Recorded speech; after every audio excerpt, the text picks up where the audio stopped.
Hi, this is Kopitiam Conversations and I'm your host Winston. In a while we're going to be interviewing one of my friends whom I've gotten to know quite recently. She works at a cafe near where I work, in fact in the same block. And her name is Sharon Lee, and she started this social enterprise to basically provide training for special needs people.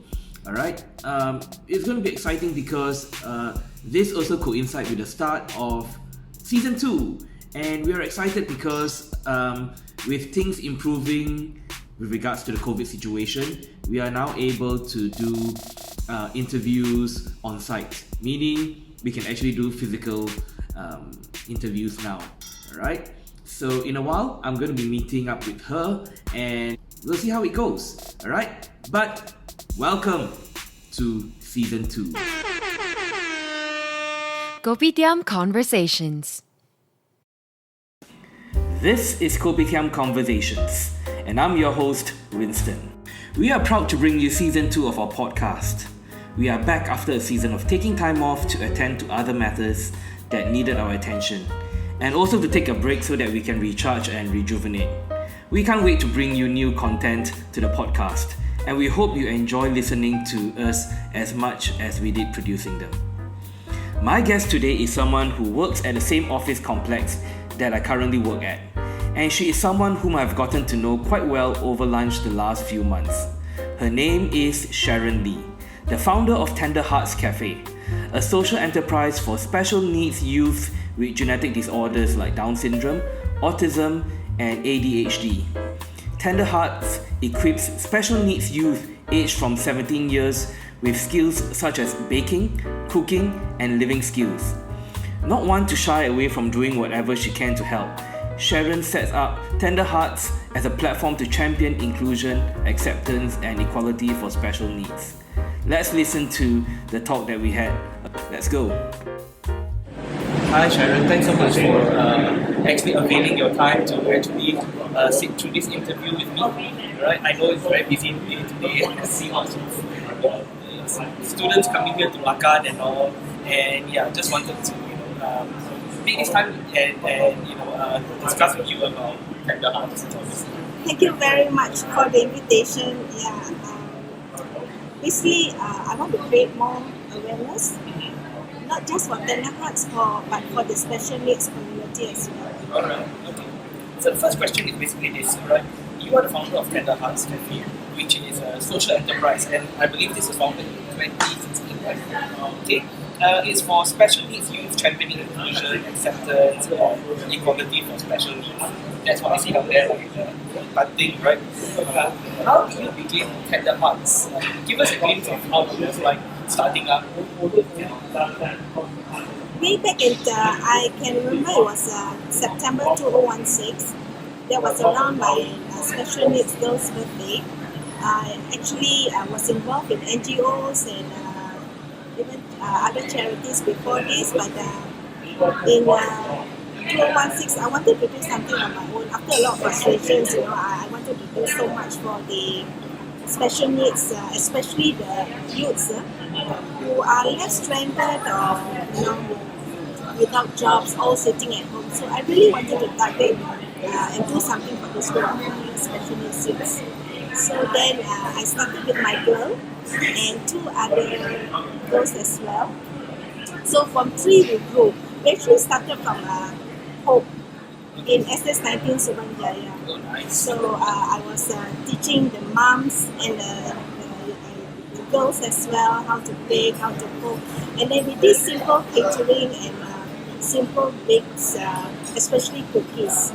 So we chanced upon a huge cookie order for corporate their ingredient. So I took the challenge.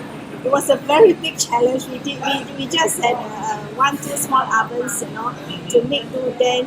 But I'm very blessed that we got a very big kitchen during weekends where we can bake. So I rope in everyone that I know, friends, especially the Leos. I was a Leo Club member before in the early 30s. So everyone was roped in.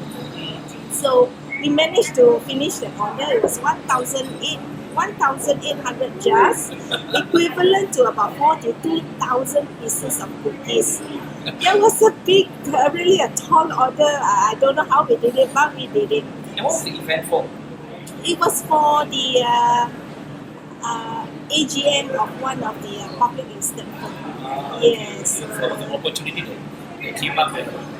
But I'm curious at how you mobilize people, other parents who have special needs children as well. How do you get in touch with them? It was by referrals actually. Yeah, most of our parents that we recruited, they are all majority by referrals. Yeah. So when we made some money from the cookies order, so I decided let's start a cafe, but it was such a big risk because I had zero F&B experience, so it was a huge challenge actually. Right. So without then one day at a time, one step at a time. So I got the space in Sunny DSJ Mall through a friend, So then we started. I spent a lot of time, like half a year, looking into the interior design, cutting down corners, how to make it functional for the kids, And I was so blessed that time that I got the whole renovation works sponsor.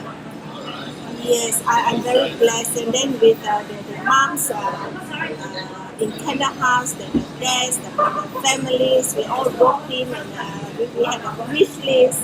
So we got everything that we wanted. And in April 18, 2018 to be exact, we started Canada House Cafe. Right. Okay, but what made you go into F&B? I'm sure there are other things that you could go into, but what made you go into F&B? Now that I think back, it's really scary actually. Based on just a very simple passion for baking and cooking, because before this I was baking a lot for charities, especially my butter cakes. So just based on that simple passion, I started the cafe, and now that I think back, I track back, it's so scary. Yeah, with zero F&B experience. Yeah. It could have been a big shop. I mean, it doesn't have to be a cafe per se, right? I know. I don't know why. I thought that it's a cafe, and cafe you have various duties, various stations. I thought then I can bring more special needs kids on board. That's why I thought of cafe. And obviously your team has grown. Now you have 21, especially special needs youth between age 17 and above, right? Which of course includes abilities like Down syndrome, autism, ADHD as well, right? Turner syndrome. Down syndrome, yeah. So, what are the challenges you encounter with this diversity of needs? Yeah. What are the challenges that you encounter? I actually was not very much in touch with the special needs girl because my special needs girl actually went through normal stream. So, and way back then, she's 27 in September. There was not much of talk on inclusion, of integrated classes, things like that. So she went through normal stream. So I wasn't in touch with the special needs circle actually. So it was when I started Tender Hearts, then I started reaching out to the special needs circle, and then I networked. Then I'm very blessed. I got a lot of support from the kids. So this is you connected to your friends or to a church or something? Our very first bazaar, I remember it was in Indah Parade. So with our simple bakes, nasi lemak, curry puffs, all the simple stuff, cookies. We set up a stall there, and the moms and the kids, we all. What was that about? That was, I think it was 2017 before I started the cafe. Maybe some Indah Parade is actually quite run down. Yes, that's right. So there was a fashion show for special needs. So we took part, our kids took part, and then we set up a booth there to sell our stuff. In a way, is to sell our stuff to sustain, because we don't depend on donations. So what was it on sale? Like cookies, curry puffs, our nasi lemak, our butter cakes, our art and craft as well. Guys, if you're listening to this, right, Auntie Sharon makes me nasi lemak, right? So if you're listening to this and you're watching this, please come down to Tender Hearts Cafe, and now it's in VSQ building, alright, we're level 1. Come down here and try the nasi lemak. You will be surprised. It's awesome. Okay. Yeah. So what are the joys of taking care of all these people under your care? I really love them, and getting to know each and every one of them, and you get to know them, and you can see what their strengths are, what their weaknesses are, so when you focus on their strength, you can see they are happy, and then they gain their confidence, and from there, learning is such a pleasure for them. Okay, tell us some of the responsibilities of these youth that you have trained them in and entrusted to them. What do they do every day when they check in work, right? So is there a list of duty that they are supposed to do? Who's in charge of what and what happens? Yeah, in the cafe setup, we have cashier. So the kids are trained to use the POS system. And then we have one that makes coffee and tea. We also have one in the morning that helps to prepare the food, even chopping food, cutting food, and vegetables, things like that, because we have to prepare the food before we open the cafe. Now there's also one that just wraps up the fork and spoon, and then they have to clean the tables, make sure the cafe is clean, tables are wiped, and floors are wiped, the kitchen everywhere is kept clean. So each of them have their respective stations to take care of. And but then again, when there's a need, they do come together as a team. Yeah. These duties, are they on rotation, or everyone is specialized to do something? We started when way back in 2018 when we were in Sami USJ. We did the rotation, monthly, quarterly, but it didn't work, So now that we are in BAC, we are focusing on the strength. We feel that works so much better. I think we have a very supportive environment here, Mr. Raja. Yes. Okay. Thank you. I'm so blessed to connect to the BAC group. We definitely have your back, right? As we say over here, we got your back. Yeah. Yes. Yeah. Thank you so much. Yeah.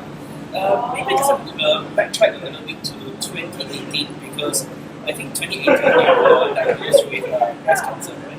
Yes. Okay. I understand that you have completed treatment, and I think now can be considered cancer-free, right? Yes. Today is June 7, right? Yes. Today is my 4th survival year. Wow. To be exact. Yeah. I had my surgery in June 8, 2018. So today is exactly my 4th survival year. Okay, I'm going to send you a cake tomorrow. A nice cake, yeah. Yeah. Okay, so what were the adjustments required in work-life balance when you were being treated? Because I think at the time it was just the early years of Tender Hearts Cafe. So how do you manage to juggle work as well as time off for your treatment?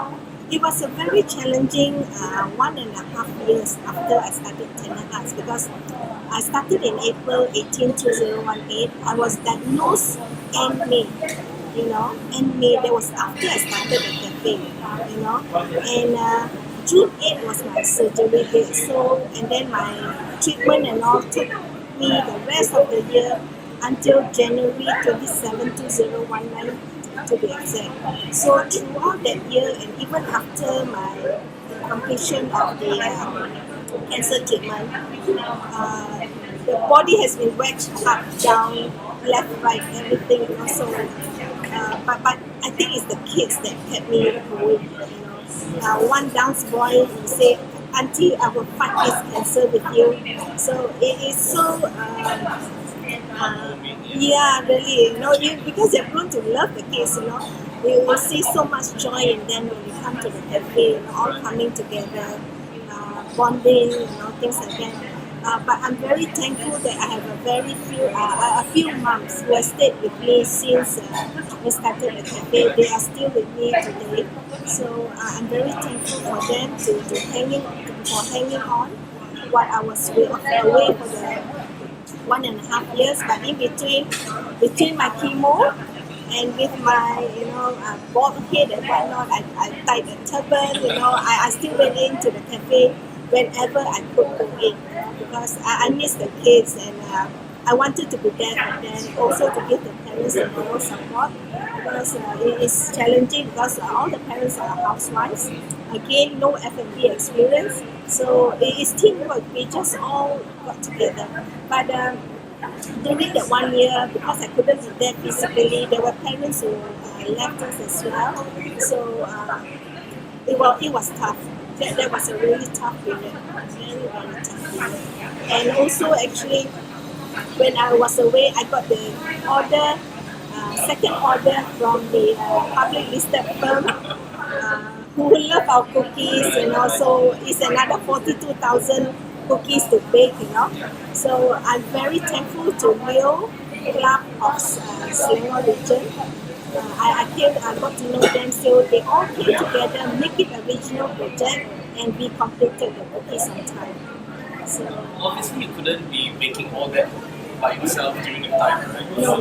The Leos, the parents, the moms, we call ourselves parent volunteers.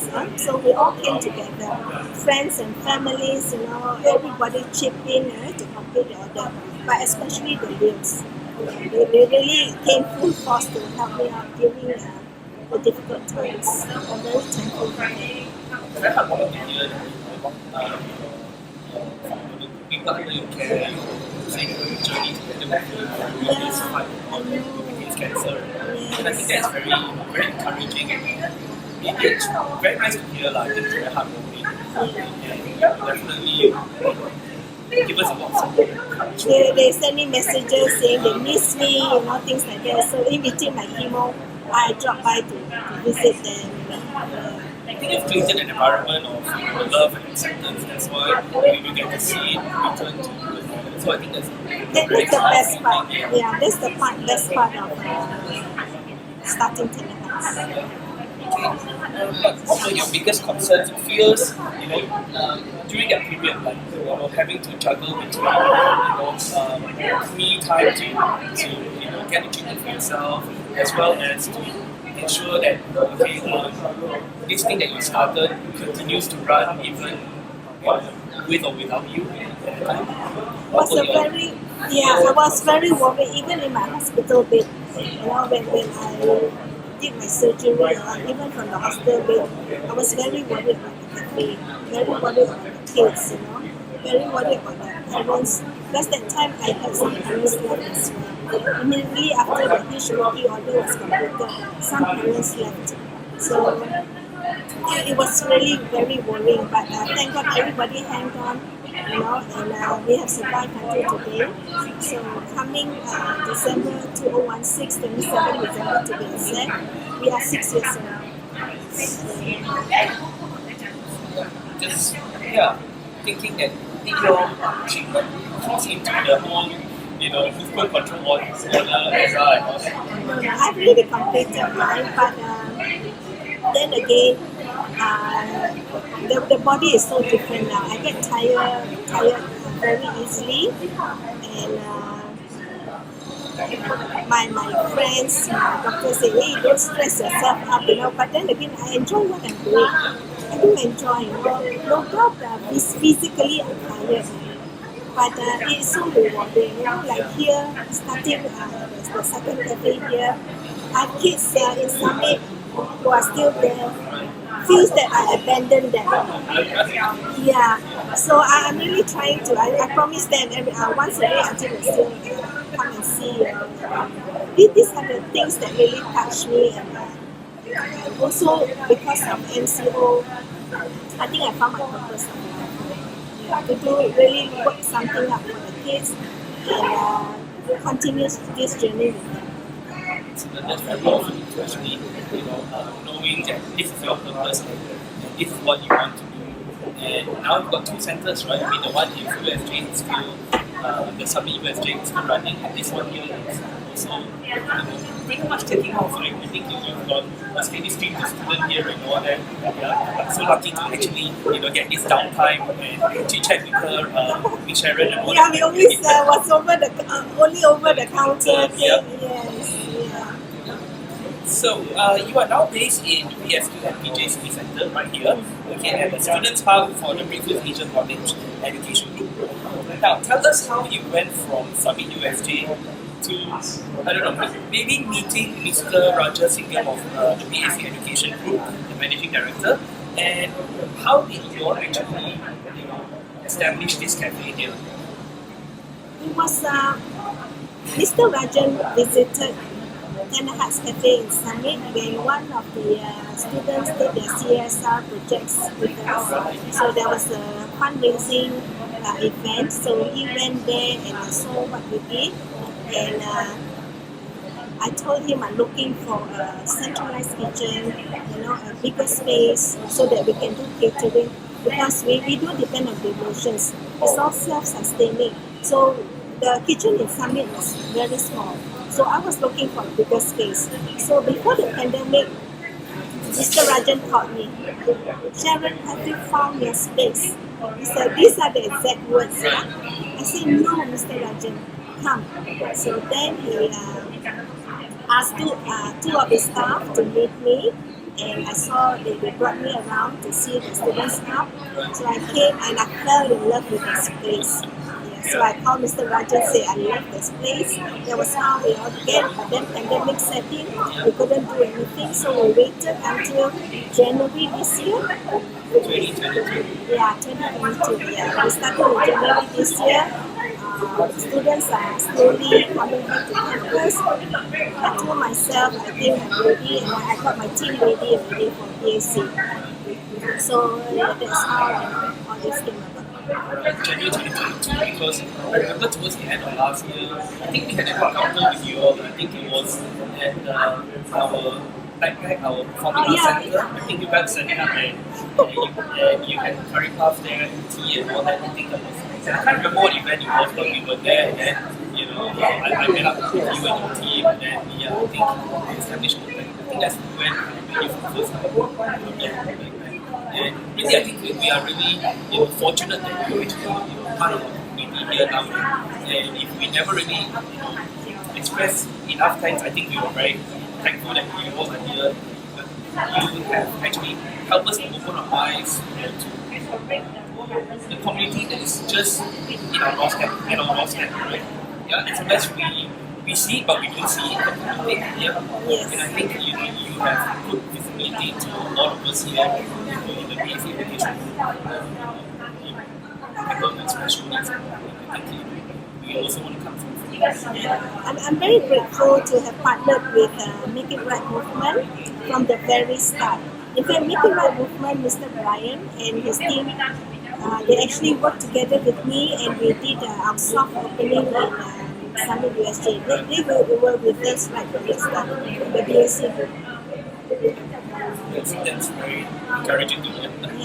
Yeah. So, before we end, what is something you would like the public to know about people with special needs? Because this is obviously your area of gifting, your area of ministry, if you want to put it that way, right? So, what is something you want people to know about people with special needs? I wish the community out there would be more aware, of them, especially those with hidden disabilities. They look normal outside, but their disabilities are hidden. So this is the group that is most discriminated. So give them the opportunity. I'm targeting this group that finds difficulty in getting employed. They are not here. So give them the opportunity. They can do it, like this group of kids, you can see that they can be trained. But we have to create awareness and acceptance for them. And what skills do you need to help people with special needs?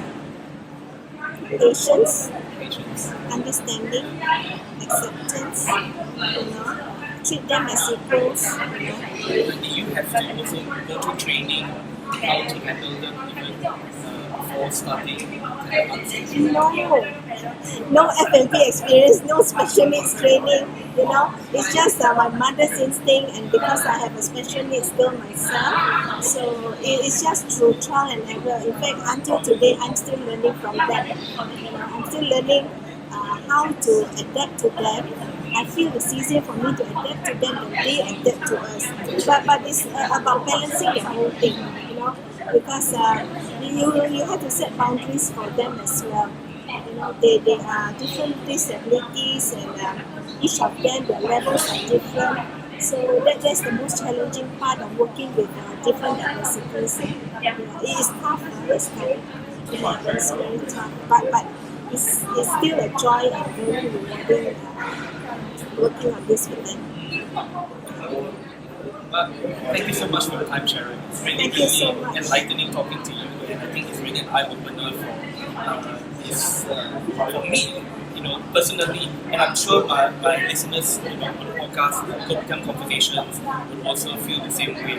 In fact, this is actually our first recording that is on site, because previously we have always been doing Zoom interviews, so this is the first one that we're actually doing on site. So thank you very much for your time today. Thank you so much. Please come and support the kids.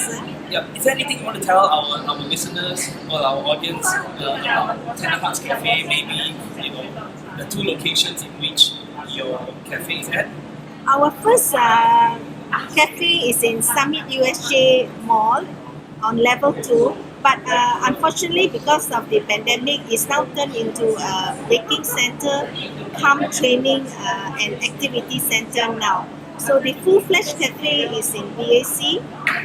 We are on Block 3, Level 1, the Student Hub. Please come and support the kids. They will be so happy to see you. Come and enjoy our home-cooked food. And if you need cookies, our signature chocolate chip and walnut cookies is our best seller. That is what helped us sustain throughout the pandemic. And before we end, more recently, I think it was today, I think you started with a new menu and all. So maybe you want to tell us what sort of menu you have that is new today? Yeah, I'm very excited. We managed to rope in a family, actually a chef and his wife. They have a special needs boy themselves, so that makes a lot of difference. Though they are coming in to help out, to make things work and happen for the kids. So I'm really excited at this new phase.